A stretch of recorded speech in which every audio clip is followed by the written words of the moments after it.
Howdy everyone, Nimby here. Doing another motovlog on the way home from work. Man, it's a beauty day out today. It's gotta be like +10. This is amazing. I think I'm actually gonna go wash Flip's butt today. I wouldn't mind getting her nice and clean before I tear her down. Hey plane! Ah, that plane looks amazing.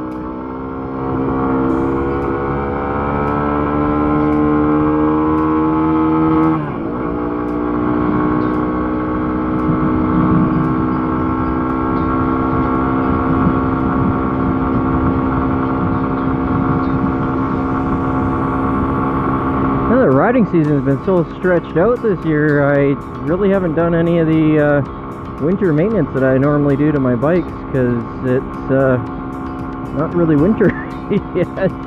Normally I'll grease the chains up extra good with the thicker grease just because of the amount of water and salt and yuck that you end up getting on them.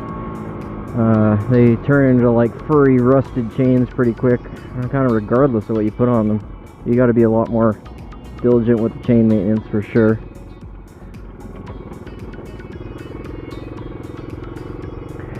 And well, let's take a shortcut today.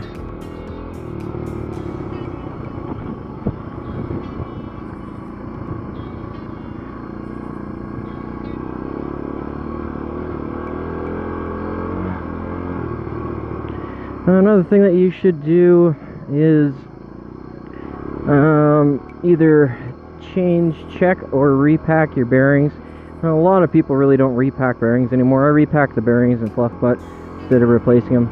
It's not much more work to replace the bearings, pound out the old ones, and tap in some new ones. And really, bearings are pretty cheap. But if the bearings aren't worn and you're really just looking at replacing any grease that might have been washed out, then yeah, just repack them with some high quality grease. When bearings are worn, you can typically tell pretty quickly by the play that you would have in your tire, because even a very minute amount of play at the end of the hey guys, sorry, even a very minute amount of play at the end of the tire is going to telescope out to the end of the tire and be noticeable. And in that case, yeah, the bearing's done. Just knock it out, toss it, and get another one. Not worth causing trouble over. The bearings in Fluff Butt right now are actually still the original bearings. I mean, she's only got 10,000 on her, so they're not overly worn. I did have to replace the grease in her, though. I do have some videos, stills or videos on that.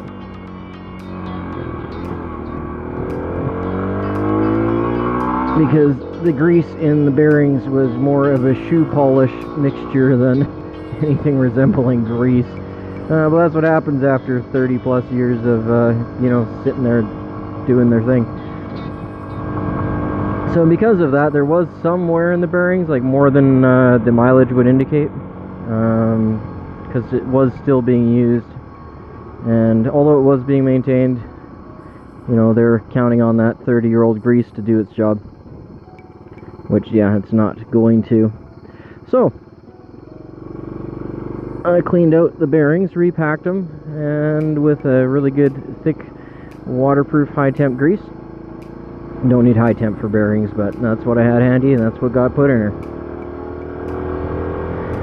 If you're having trouble cleaning the grease out, you can use a solvent, just regular old alcohol, or any sort of brake cleaner, carb cleaner will work too, because you've already removed the rubber seals from it, so you're dealing with all steel components. But any sort of solvent will be enough to break down the grease.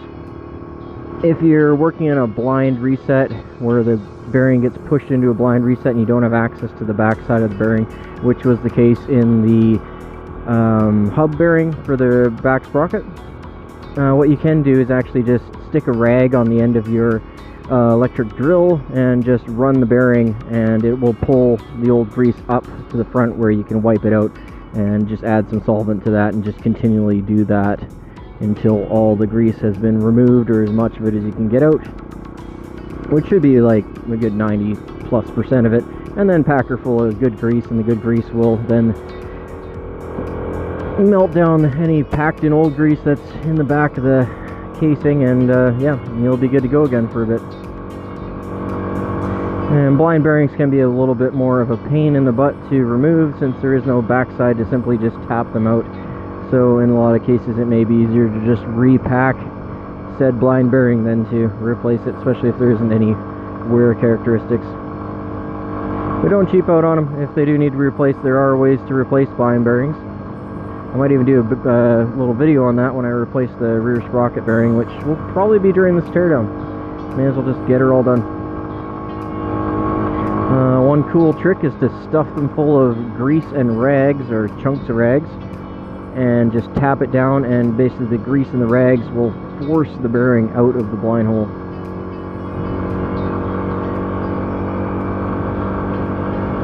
And you're just using manual hydraulic pressure to do so.